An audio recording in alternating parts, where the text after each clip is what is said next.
변함없는 사랑의 눈으로 우리를 바라보시는 하나님 아버지 감사드립니다. 언제나 귀 기울이시는 하나님을 생각하면서 하나님을 찾고 의지하는 우리 모두 되게 하여 주시옵소서. 이제 말씀을 듣습니다. 들을 말씀을 사모하게 하시고 또 성령 하나님께서 깨달아 알게 하여 주시옵소서.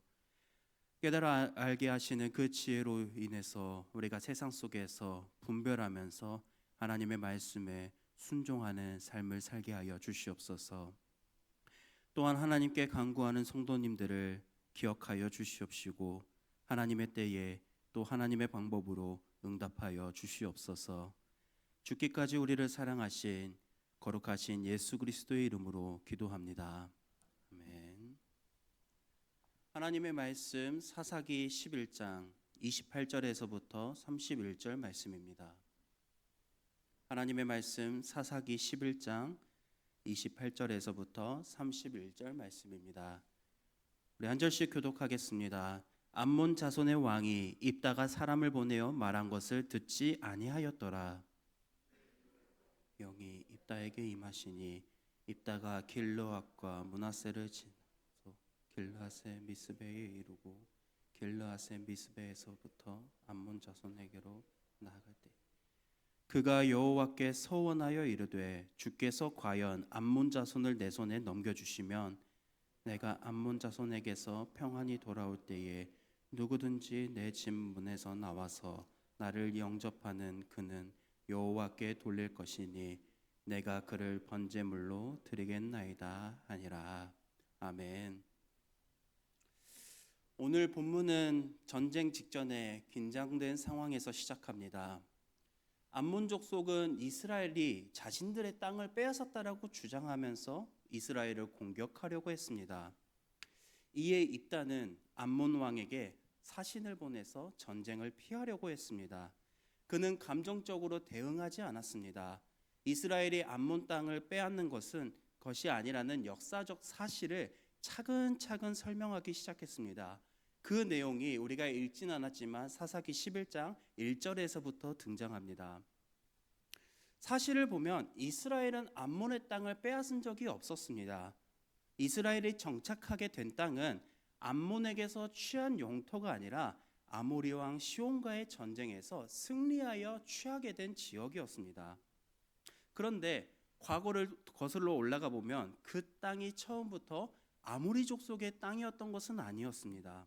과거에는 암몬과 모압이 차지하고 있었던 땅의 일부였지만 아모리 왕 시온이 먼저 그 지역을 정복하였고 자신의 영토로 만든 그 곳이었습니다.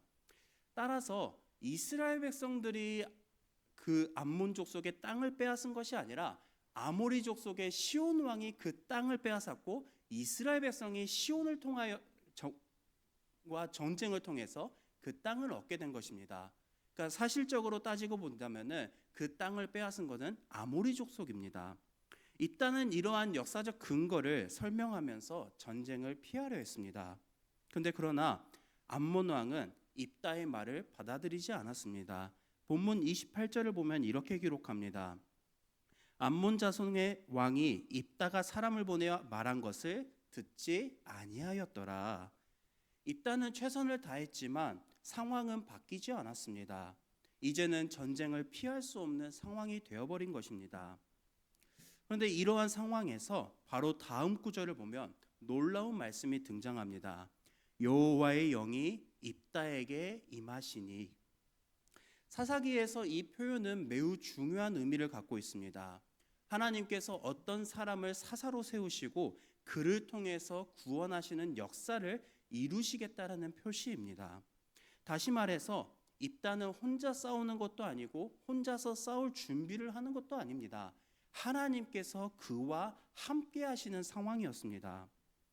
우리는 여기까지 본다면 자연스럽게 이렇게 생각할 수 있는 것 같습니다. 이제 입다는 하나님을 신뢰하면서 그 전쟁을 두려움 없이 준비하겠지라고 생각할 수 있습니다. 그런데 우리의 생각과는 다르게 본문은 예상하지 못한 방향으로 흘러갑니다.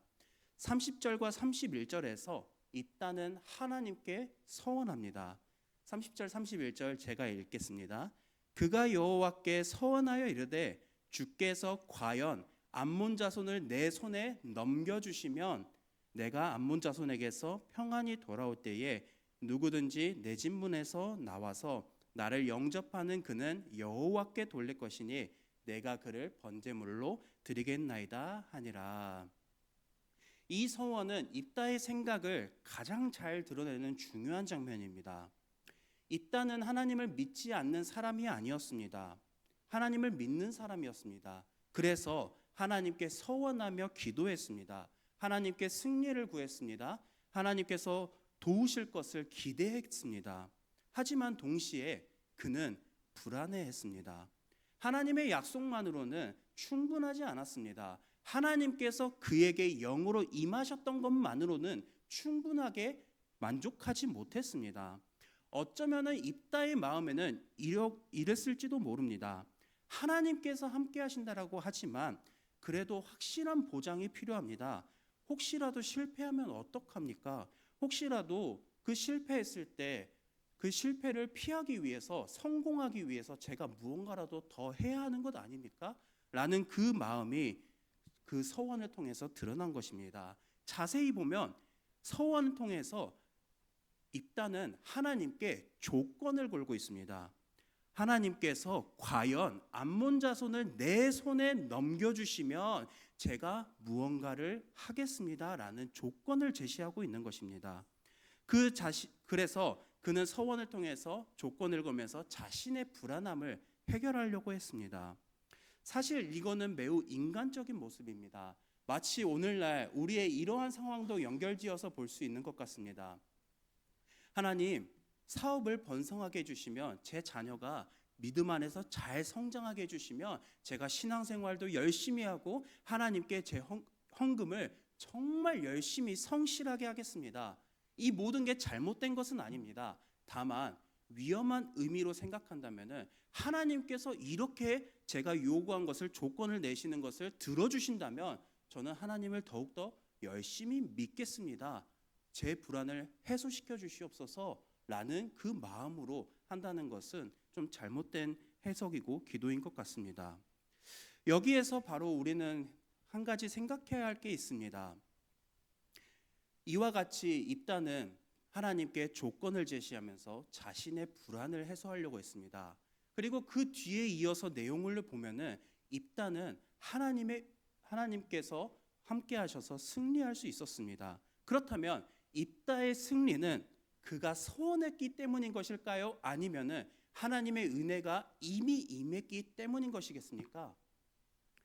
이제 우리는 이 사실을 알기 위해서 본문을 조금 더 깊이 들여다볼 필요가 있습니다.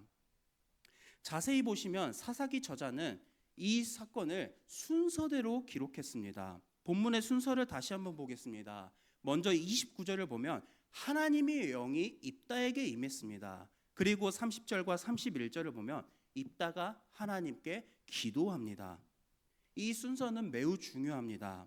만약 입다의 서원이 먼저 나오고 하나님의 영이 임했다면 사람들은 이렇게 생각할 수 있습니다. 입다가 특별한 결심을 했기 때문에 승리할 수 있었다. 하나님께서 그를 통해서 역사하셨다라고 생각할 수 있습니다. 입다가 헌신했기 때문에 하나님께서 도우셨구나라고도 생각할 수 있습니다. 이게 과연 사실일까요? 그러나 성경을 보면 저자는 의도적으로 그렇게 기록하지 않았습니다. 하나님께서 먼저 찾아오셨고 하나님께서 일하셨습니다. 즉 승리의 출발점은 사람의 어떠한 결심에서부터 시작하는 게 아니라 하나님의 은혜로부터 시작하는 것임을 분명하게 드러내고 있는 것입니다. 그런데 입다는 이 사실을 충분하게 누리지 못했습니다. 그는 하나님의 은혜 위에 자신의 결심을 더하려고 했습니다. 하나님의 약속만으로는 불안했습니다. 기약 없는 기다림 속에서 그는 불안해했고 자신의 결심을 조건으로 덧붙이면서 그 모든 근본적인 문제를 해결하려고 했습니다. 그런데 이 문제는 사실 입다 한 사람만의 문제가 아니었습니다. 사사기의 전체를 보면은 이스라엘 백성들은 점점 하나님을 신뢰하는 법을 잃어가고 있었습니다. 하나님께서 함께 하시겠다라고 말씀하셨음에도 불구하고 이스라엘 백성들은 그 사실만으로는 충분해하지 못했습니다. 하나님이 보이지 않으니 눈에 보이는 것들을 찾고 그로부터 자신들의 불안을 해소하려고 했습니다. 사사기 시작부터 보면은 이스라엘은 바알 신을 통해서 자신들의 불안을 해소하려고 했고 눈에 보이는 것들을 의지하면서 평안을 찾으려고 했었습니다. 그래서 하나님을 의지한다고 말하면서도 동시에 자신들의 방법을 붙들었습니다. 입다의 서원 또한 바로 그런 시대의 사람들의 신앙과 모습을 보여주는 것입니다. 그는 하나님을 버린 것이 아닙니다. 하나님을 믿었습니다. 그러나 불안 속에서 하나님의 약속 위에 자신의 결심을 더하려고 했던 것이 문제였습니다. 사실 또 생각해 보면 이것은 당시의 문제만이 아닙니다. 오늘날 우리의 모습 속에서도 이러한 것을 발견할 수 있습니다. 하나님께서 함께 하신다라고 말씀하셨습니다. 하나님께서 함께 하신다는 것은 그저 우리가 동행하는 것과 같은 의미가 아니라 하나님께서 친히 우리의 모든 일들을 도와주시고 하나님의 힘으로 말미암아 넉넉히 이기게 하시겠다라는 그 도우심이 보장되어 있는 것입니다. 하나님은 함께 하신다라고 말씀하셨음에도 불구하고 우리는 눈에 보이지 않으니 내 불안을 해결하기 위해서 당장 해결하기 위해서 다른 것들, 눈에 보이는 것들을 찾으려고 할 때가 있습니다. 하나님께서 붙들고 계신다라고 말씀하셨음에도 불구하고 내가 무언가를 더 해야만, 내가 무언가를 더 붙들어서 조금이라도 노력을 하고 상황이 변하는 것을 봐야만 그 불안에서 벗어날 수 있는 게 바로 사람의 본성입니다. 하나님의 약속만으로는 부족한 게 느껴질 때도 있습니다. 왜 그렇겠습니까? 눈에 보이는 것들은 쉽게 믿어지지만 하나님을 신뢰하는 것은 계속되는 기다림을 요구하기 때문인 것입니다. 그래서 사람은 자꾸 하나님 외에 다른 대체 가능한 것을 찾습니다. 대표적으로 우리의 사람들은 앞날을 걱정합니다. 그리고 그 앞날을 해결하기 위해서 찾는 것들이 무엇입니까? 다양한 것들이 있지만 오늘의 운세가 있습니다. 돼지띠, 닭띠, 그런 띠들을 통해서 오늘 운세는 어떤지, 별자리를 통해서도 오늘 운세는 어떤지, 아니면은 타로, 점, 그런 것들을 통해서 나는 어떠한 인생을, 또 결혼은 어떻게 하게 될 것이며 앞으로는 어떻게 살아가게 될 것인지 그 모든 것들을 당장 해결하려고 합니다. 여기에서 이 모든 상황, 사람의 공통적인 환경 속에서 저자는 이 말씀을 기록하면서 우리에게 한 가지 사실을 기록하게 합니다. 하나님은 우리가 그렇게 살아가고 있을 때에도 불구하고 우리의 어떠한 열심, 또 결심, 어떠한 헌신, 그 모든 것들을 때문에 일하시는 분이 아니라는 사실을 드러내고 있습니다. 물론 하나님은 우리가 하나님을 믿고 하나님께 기도하며 우리가 하나님 앞에서 서원하는 것을 기뻐하시는 분이십니다. 하나님을 닮아가고 예수 그리스도를 닮아가면서 우리가 저절로 그 마음을 담고 이렇게 사역하겠습니다, 이렇게 살아가겠습니다 라고 담긴 서원의 기도를 당연히 좋아하시는 분이십니다. 그러나 하나님께서 우리를 도우시는 가장 큰 이유는 우리가 잘해서가 아니기 때문입니다. 하나님이 신실하신 분이시기 때문에 우리를 도와주시는 분이십니다. 사람은 변합니다. 마음도 흔들리고 결국은 무너질 때도 많습니다. 하지만 하나님은 태초에서부터 하나님의 날까지 영원히 변하시지 않으시는 분이십니다. 하나님은 한 번 하신 약속을 절대 잊지 않으시는 신실하신 분이십니다. 오늘 본문을 다시 한번 살펴보면 입다가 완벽해서 승리를 얻은 것이 결코 아닙니다. 입다가 서원을 해서 승리를 얻은 것이 아닙니다. 하나님께서 소유하시고 약속하신 백성을 끝까지 붙드셨기 때문에 승리할 수 있었던 것입니다. 이것이 오늘의 본문과 그리고 사사기 전체의 가장 큰 핵심 메시지입니다. 백성들은 계속 넘어졌습니다. 반복되는 죄의 본질을 한번 말씀드렸습니다. 하나님께서 그 문제를 해결해 주시면 평안을 찾자 다시 눈에 보이는 우상들을 찾았던 게 이스라엘 백성들의 모습이었습니다. 그렇다고 해서 사사들도 완벽했냐? 완벽하지 않았습니다. 그럼에도 하나님은 그분이 택한 백성을 포기하지 않으셨습니다. 백성이 하나님을 붙들기 전에 하나님께서 먼저 그의 소유된 백성을 아끼시고 보살펴 주셨습니다. 우리 또한 입다처럼 흔들릴 때가 분명하게 있습니다. 우리의 믿음이 완전해서 우리가 살아가기보다는 우리의 믿음은 언제나 흔들릴 수가 있습니다. 그럼에도 우리가 이런 상황 속에서도 하나님께 나아갈 수 있는 것은 우리를 향한 하나님의 은혜가 절대로 변하지 않기 때문인 것입니다. 바라기는 우리의 연약함보다 크신 하나님의 은혜를 기억하면서 불안보다 하나님의 약속을 더 신뢰하는 우리 모두가 되길 간절히 소망합니다. 여기에서 우리는 한 걸음 더 나아가야 합니다. 성경은 하나님께서 우리의 결심이나 헌신 때문에 사랑하는 분이 아니라고 말합니다. 그리고 그 은혜가 가장 분명하게 드러난 사건이 바로 예수 그리스도의 십자가의 사건입니다. 복음은 우리가 하나님께 무언가를 드리면서 시작하는 이야기가 아닙니다.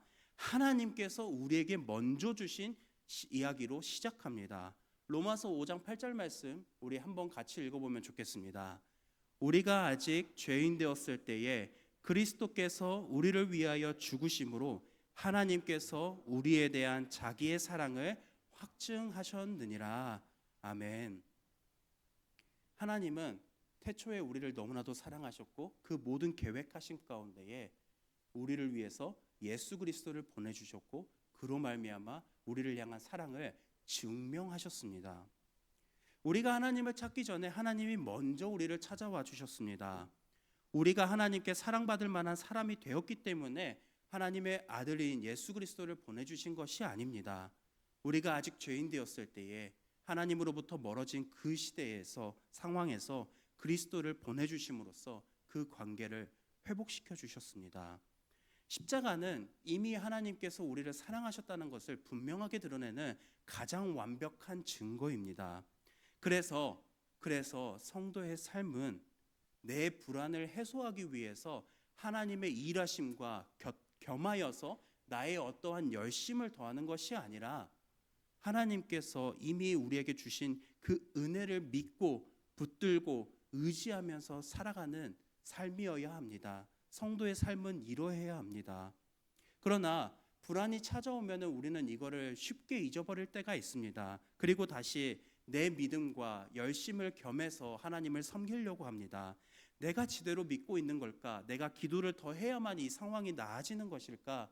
그러한 모든 고민들 속에서 무언가 내 상황이 해결되면 하나님을 잘 믿고 있는 거고 내가 어려움에 처하면 내가 하나님을 잘 믿지 못하고 있는 걸로 결론을 내릴 때가 있습니다.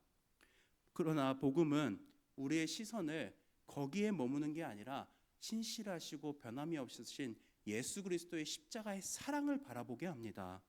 내가 얼마나 잘 믿고 있는가, 그보다 더 중요한 하나님께서 얼마나 신실하신가를 바라보게 합니다. 내 결심이 얼마나 강한가 보다는 예수 그리스도께서 십자가에서 무엇을 이루셨는가를 기억하게 합니다. 하나님은 십자가를 통해서 이미 우리를 사랑하신다는 것을 가장 분명하게 보여주셨습니다. 그러므로 우리가 불안할 때 믿는다고 할지라도 여전히 해결되지 않는 그 불안함 속에서 흔들리는 내 자신을 바라보는 것이 아니라 변함없는 하나님의 사랑을 바라보며 살아가는 우리 모두이길 간절히 소망합니다. 믿음은 불안이 없는 상태가 아닙니다. 불안 속에서도 하나님을 바라보는 과정의 연속입니다. 바라기는 믿음과 불안 사이에서 나의 어떠한 결심, 나의 어떠한 노력보다는 하나님의 은혜를 더 신뢰하며 하나님께 기도하고 의지하는 우리 모두이길 간절히 소망합니다. 이제 들은 말씀을 기억하며 우리 두 가지 기도 제목을 놓고 함께 기도하며 나아가겠습니다. 첫 번째로 먼저 찾아오셔서 구원의 은혜를 베푸신 하나님의 사랑을 기억하면서 사는 성도 되게 하소서. 그리고 믿음과 불안 사이에서 흔들릴 때에도 나의 어떠한 결심보다 하나님의 은혜를 신뢰하며 끝까지 하나님의 약속을 붙드는 성도로 살아가게 하소서. 우리 이 두 가지 기도 제목을 붙들고 함께 기도하며 나아가겠습니다. 기도하겠습니다.